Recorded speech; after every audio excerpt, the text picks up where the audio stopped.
On today's show, an absolutely bonkers ending between the Lakers and the Suns, a wasted almost 50-point performance from Steph Curry, and all of Sunday action right here on Locked On NBA Game Night. When that final buzzer rings, you know it's time for Locked On NBA Game Night. All the post-game reactions to every game across the league, every single night, with insights only the hosts at Locked On can provide. It's the true NBA fans' one stop for all the action. Every game, every night. It's Locked On NBA Game Night. Tipping off now. What's up, everybody? My name's Danny Cunningham from Locked On Cavs. He's Swipa from Locked On Nuggets. You are listening to another edition of Locked On NBA Game Night, part of the Locked On Podcast Network, now America's #1 sports podcast network. You can find us anywhere you get your podcast, Apple, Spotify, or YouTube as well. Make sure you hit that thumbs up button as we get started here. Click subscribe and hit that notification bell so you don't miss the latest from us. And today's show brought to you by FanDuel. If you want to be right in the middle of the action this season, visit FanDuel.com and place your NFL live bets all season long. We had a wild slate of NBA games on Sunday, and Swiper, we have to start in Phoenix, where the Los Angeles Lakers had a huge lead. They choked away that huge lead and ultimately were able to hang on to get a win over the Phoenix Suns by a score of 116-114. There's a lot to break down from this game, but first, let's hear from Andy Kamenetsky from Locked On Lakers.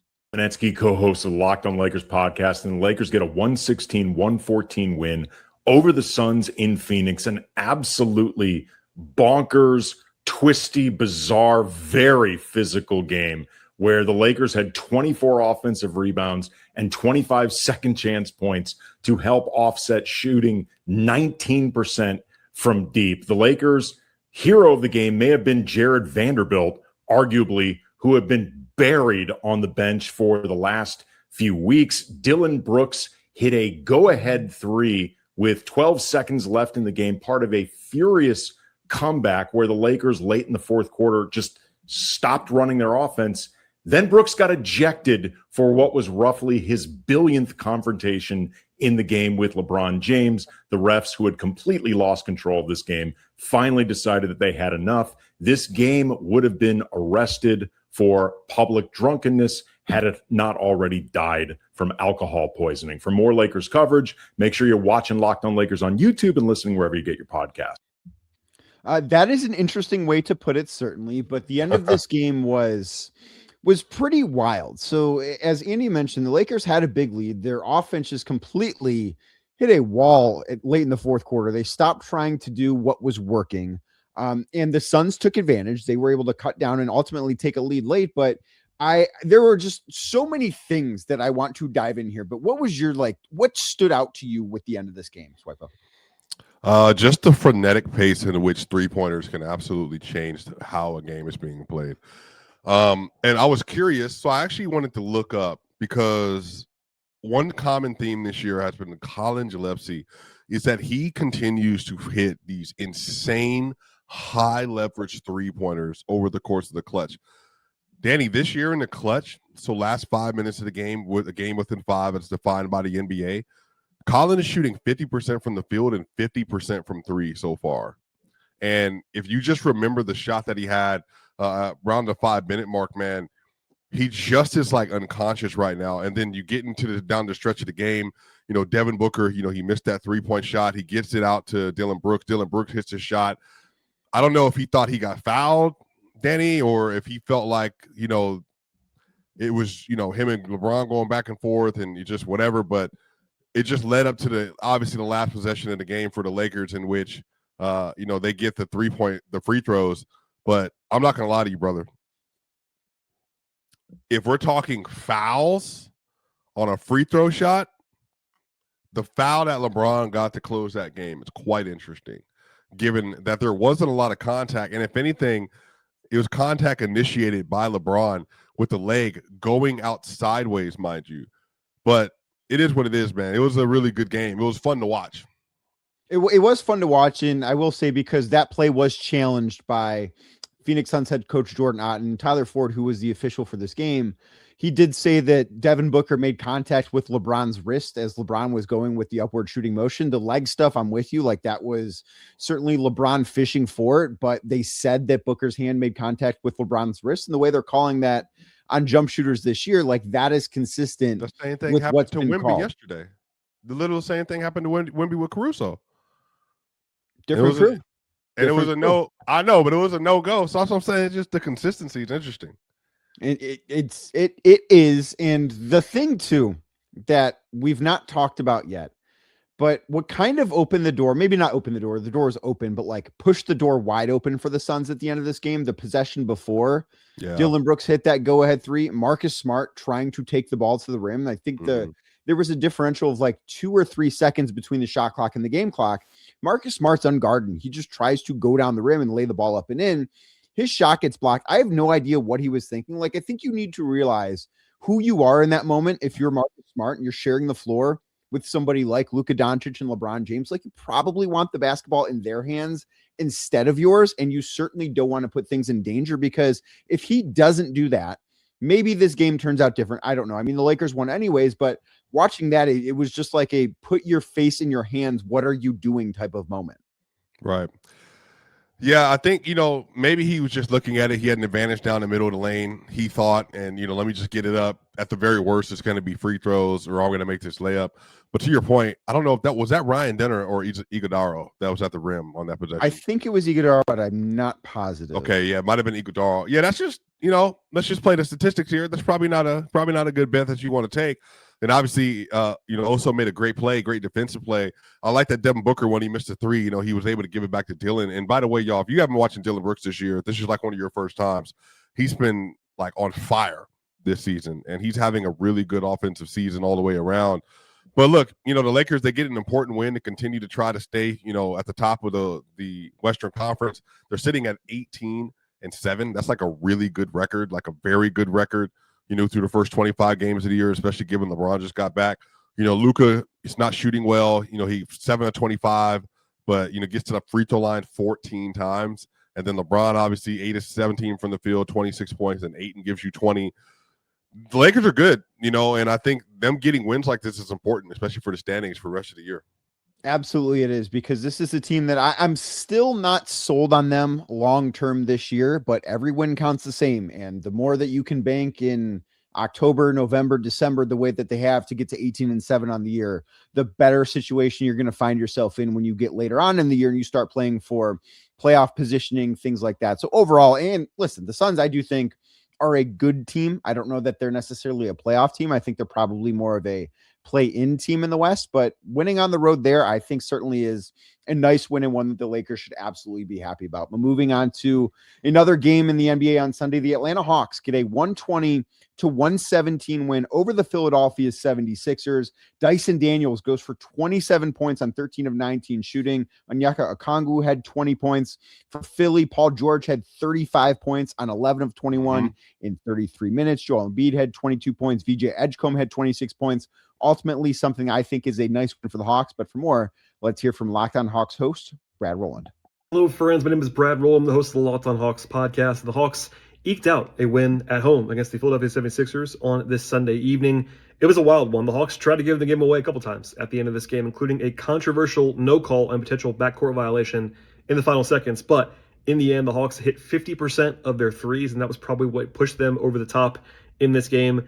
Neither team can make a two, honestly, the entire way. But the one exception to that was Dyson Daniels, who had a season-high 27 points. He was awesome for the Hawks in this one. Plus, big games from Jalen Johnson, Onyeka Okongwu, etc. And the Hawks really just won barely on the margins with their defense. Atlanta played very well defensively, bouncing back after a pretty wretched game on Friday in Detroit.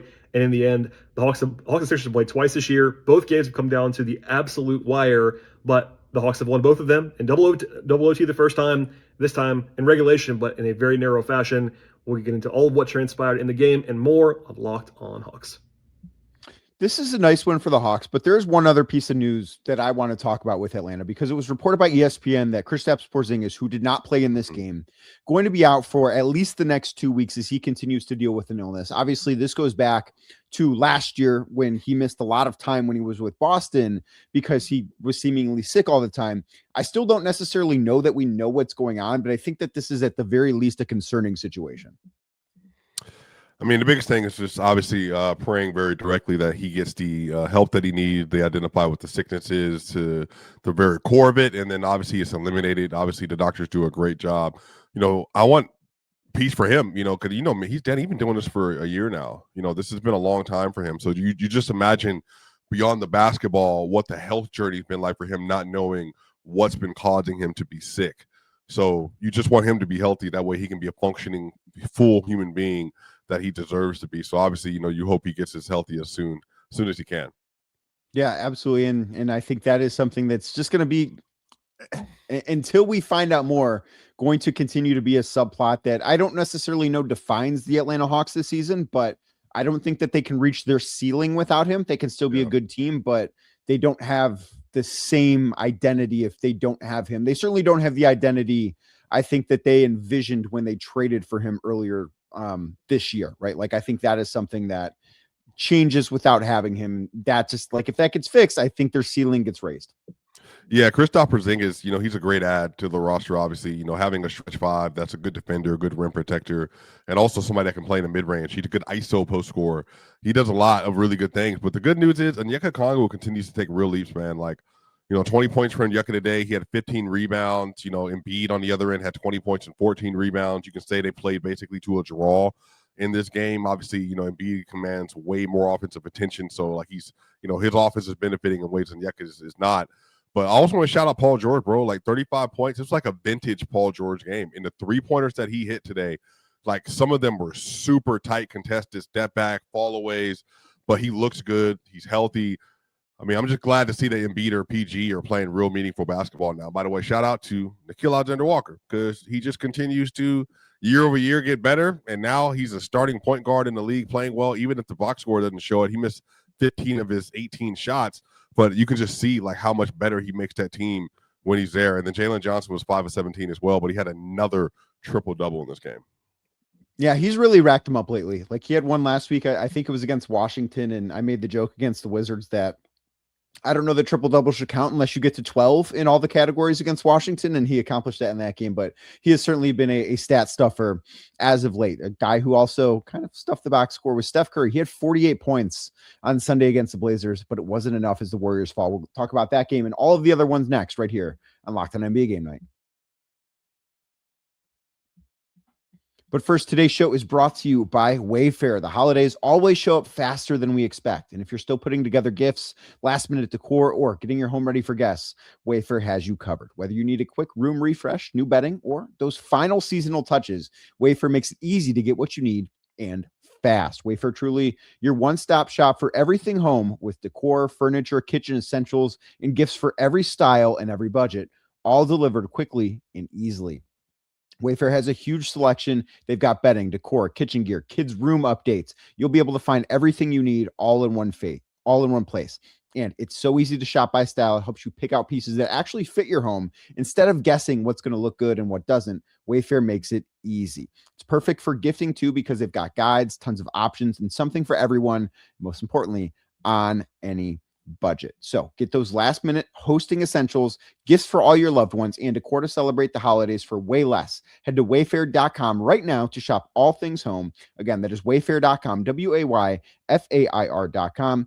Wayfair, every style, every home. Today's show is also brought to you by FanDuel. NFL Sundays move fast. This one certainly did. One big play, and suddenly everything feels different. We had Swipa, do you know how many 10-point comebacks we had in the NFL on Sunday? It felt like there were 4 or 5 of them. So you had a 9-point, I believe, with the Broncos. You had a 13-point with the Rams Seahawks. You had the Texans were up the whole time. The Panthers, did they get up by 10 versus the Saints today? No, I'm not sure that they did. I know that New England was up by more than 10 21 over Buffalo. points. Right. This was a crazy day in the NFL, and that is why live betting with FanDuel is so perfect, because you could have, let's say that you are a Denver Broncos fan, like some guy that I know that I talk to every Sunday night. You could have bet on the Broncos to win the game when they were trailing Green Bay early on, or maybe you're a Buffalo Bills fan. You could have bet on Buffalo to come back from down by 21 points against New England Patriots. FanDuel is the place to make it happen. They've got live spreads, money lines that adjust instantly, player props that update as guys heat up. You can also bet next touchdown score, drive results, total, and so much more. It keeps you locked in every snap, every drive, and every possibility. FanDuel is the place to go on Sundays and really every day with the NFL, NHL, and so much more always going on. So if you want to be right in the middle of the action this season and every season, visit FanDuel.com. That is FanDuel.com. And you can place your NFL live bets all season long. FanDuel, the game moves fast, and so can you. Thank you again for making Locked On NBA Game Night your first listen today and every day. And thank you for making the Locked On Podcast Network the #1 sports podcast network in America. You already live your team every day, so now take it up a level and go ad-free. Join the Everydayer Club today and get this show and any show with no interruptions, members-only Discord access, and so much more, all for just $5 a month or $50 a year. Go to the link in the episode description below or wherever you get your podcast to learn more. The Golden State Warriors go on the road on Sunday, and they lose to the Portland Trail Blazers 136-131. Swipa, Steph Curry goes off for 48 points, and I feel with where the Warriors are at right now, at 13-14 after this loss, wasting a game like this from Steph is more than just a loss in the column, right? Like, this feels to me like it's a little bit heavier than just losing a random Sunday night game to Portland. Look, I mean, Steph Curry, this is, he had the game versus the Wolves that he was closing out super well against just the other day, and they lost that one as well. Obviously, that was Dante DiVincenzo. I don't know what to make of this Warriors team, man.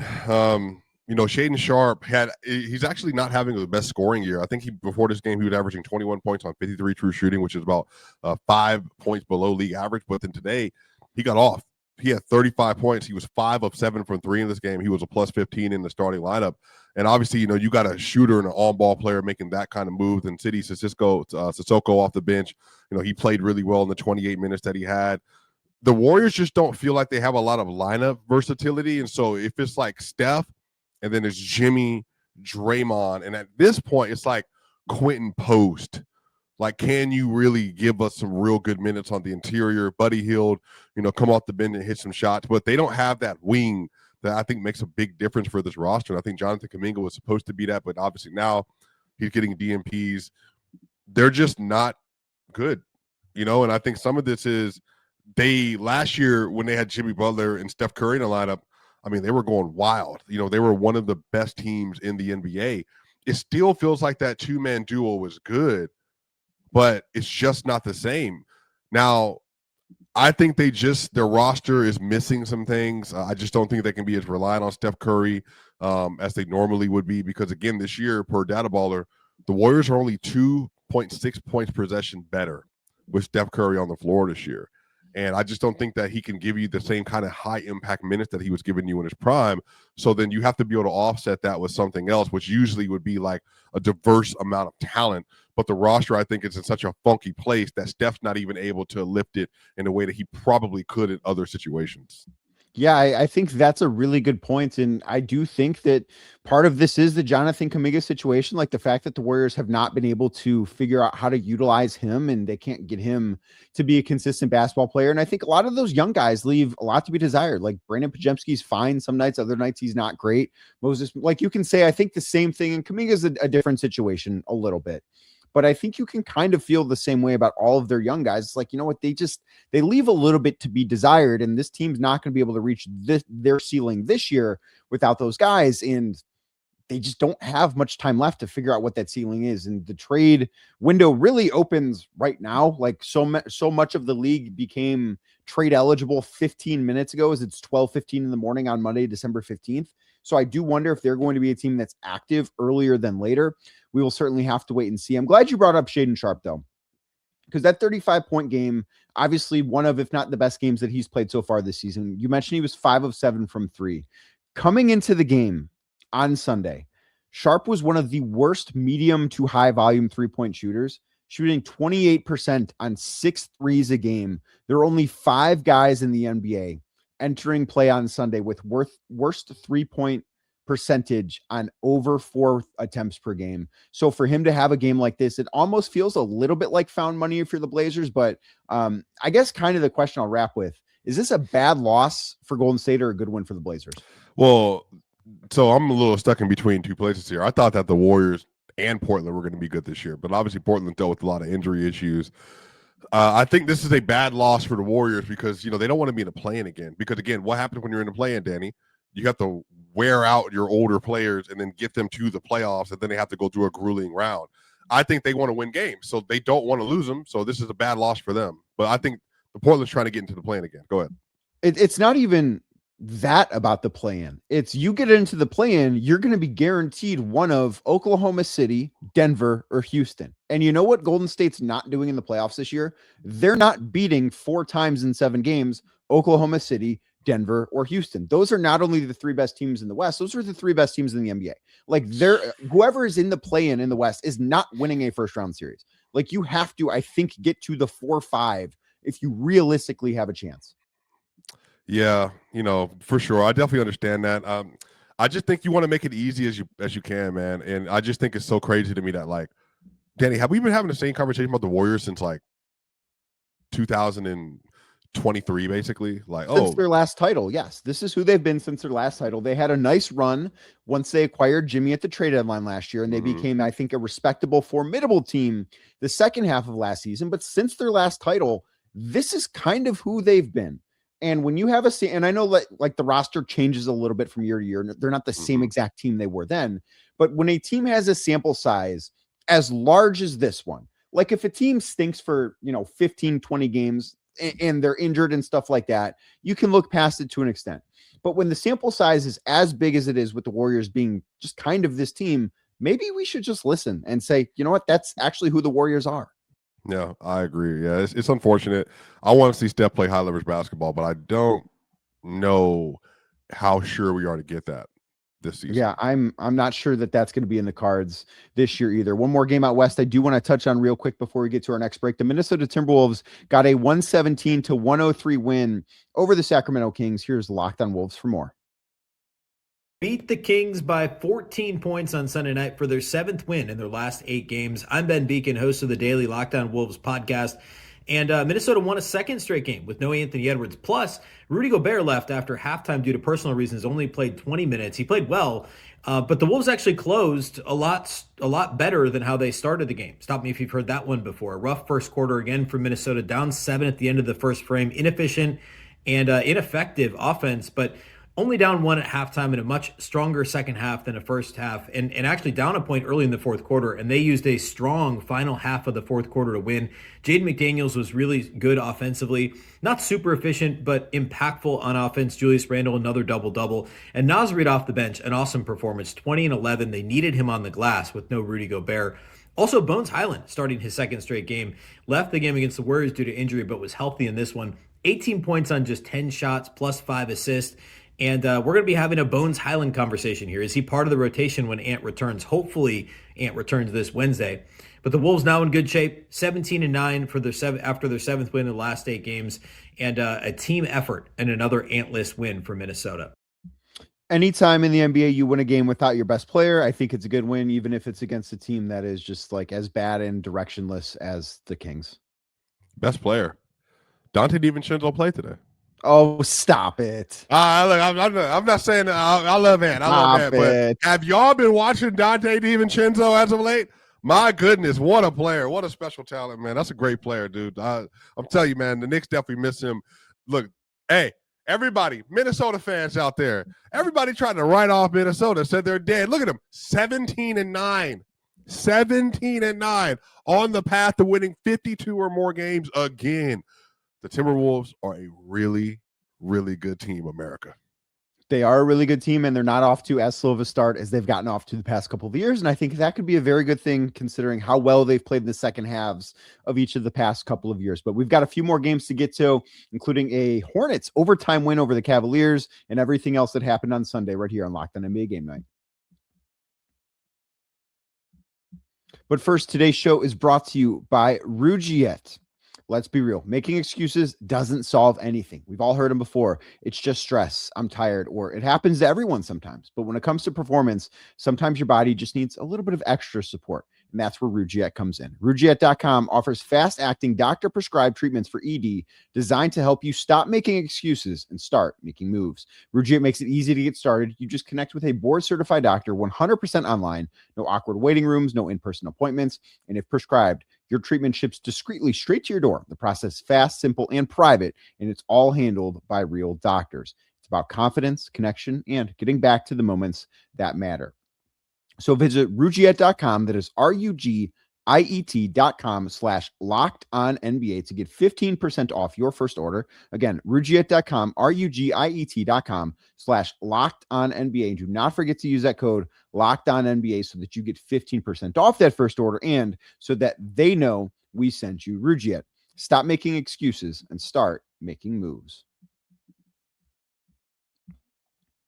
Thank you again for making this edition of Locked On NBA Game Night your first listen today. And thank you for making Locked On NBA Game Night your first listen every single day. In Cleveland, I watched a pretty bad basketball game, if I'm being honest with you, Swipa, as the Charlotte Hornets get a 119-111 overtime win over the Cavs. The Hornets led by 17 at points in the second half of this game. The Cavs come all the way back to tie it. They had a 3-point lead with under 10 seconds to go in regulation. Brandon Miller hits a 3 after he shakes loose from Darius Garland to tie the game. And then the Hornets outscore the Cavs 8-0 in overtime as Cleveland drops to 15-12 on the year, and the Hornets move to 8-18.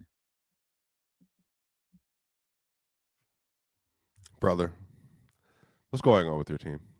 The Cavs right now cannot shoot the basketball, and they don't get to the paint enough. So do you want me to give you the blueprint? Because I looked at the score. I said there's no way my eyes are seeing what I'm seeing right now from the Cleveland Cavaliers. Oh, yeah. So here's the Cavs' problem. They are currently number 1 in the NBA in three-point attempts per game, taking over 44 threes per game. Aren't they like 14th in efficiency or something? I'm sorry? Was they like 14th in efficiency this year? In three-point efficiency? Yeah, isn't it like in the middle of the pack? They are 28th. What? They are third last in three-point shooting. They are now under 34% on the season on threes. In this game, they went 12 of 38. They shot a smooth 31.6% from beyond the arc. Donovan Mitchell had an off night, which happens from time to time, especially coming off of a 48-point performance he had on Friday. Darius Garland, I thought, played well, but this is a team that can't shoot. And for the first 3 quarters of most games, they refused to get into the paint. First 3 quarters of the game against Charlotte, they were 15 of 31 in the paint. They were down by 17. The fourth quarter, they take 15 shots in the paint, make 10 of them. That's how they're able to come back. I've watched this game, I don't know, 15 times this year. Sometimes they have enough to come back. Sometimes they don't. They have, so far this year, they have trailed for more than half of the game 16 times. 16 times they've trailed 24 minutes or more. Last season, they played 82 regular season games. I remember them very well. They trailed for 24 minutes or more in 16 games all of last season.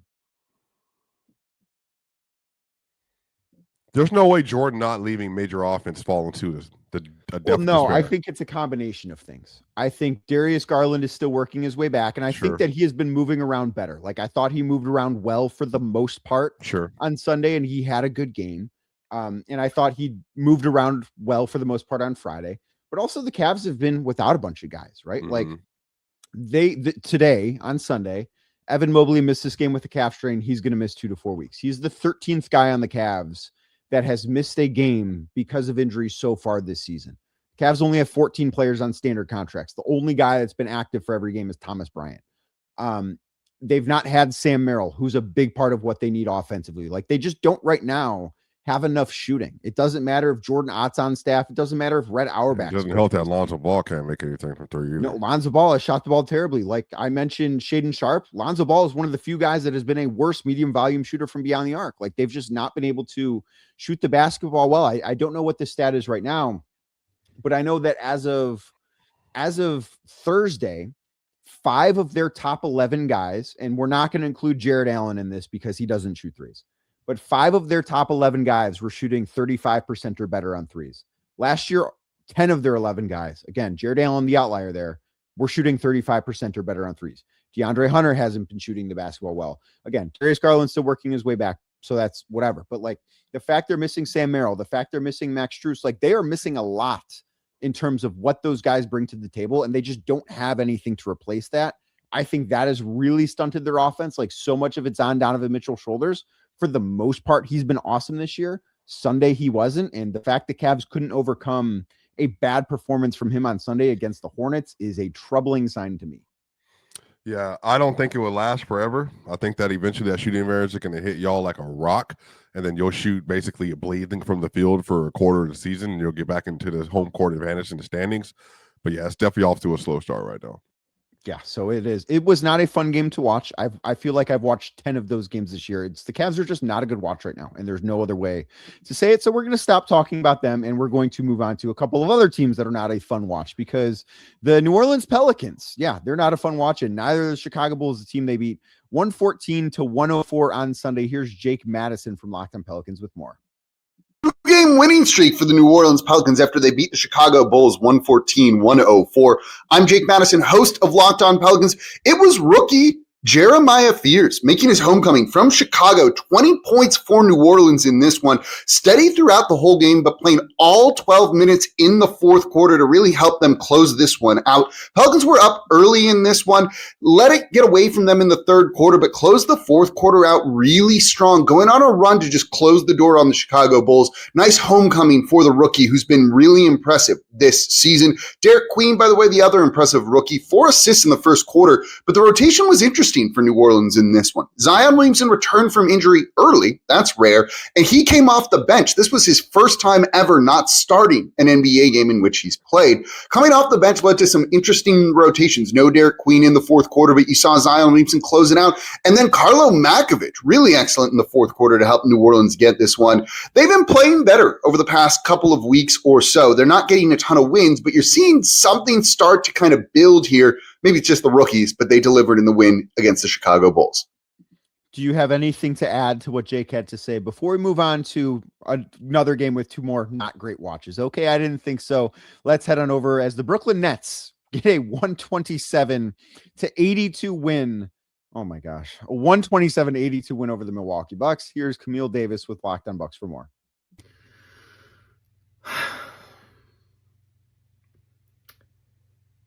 If I could have this short just be me staring at the camera and making different faces at the camera as if I was Jim from The Office, I would do that. But ultimately, this is an audio platform as well, so I can't do that. I'm Camille Davis from Locked On Bucks after the Bucks were not locked in on anything, and they lost by 45 points. That is not, you heard me right. They lost by 45 points to the Brooklyn Nets, who prior to this game had only won 6 games, now 7, because the Bucks did Bucks things. They turned the ball over. They just didn't look as focused as they did. And the biggest disappointment about this, they just had a good win against the Celtics. After that game, you heard them in the locker room saying like, hey, if we don't follow this up with a win against Brooklyn, what does it matter? Well, the question remains, what does it matter? Bucks lost. Again, here we go. 45 points to the Brooklyn Nets. Like, it's not like they lost by 45 points to the Thunder. 45 points to the Nets. Yeah. I think Jordy Nelson was out this game too with an illness. So he was. Yes, he was sick. Yeah. Wow. Yeah.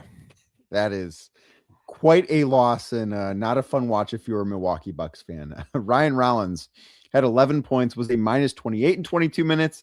Gary Trent Jr.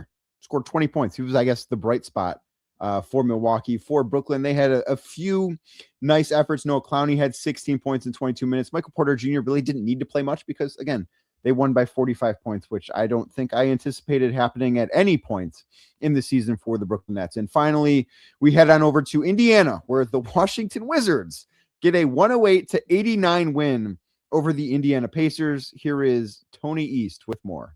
Tony East here with Locked On Pacers, walking up and out of Gainbridge Fieldhouse after the Pacers lost to the Wizards by 19 points, 108-89 the final. Yes, that's all true, and yikes just yikes for the Pacers. They played terrible. They had no energy early in the game. Rick Carlisle calling a timeout.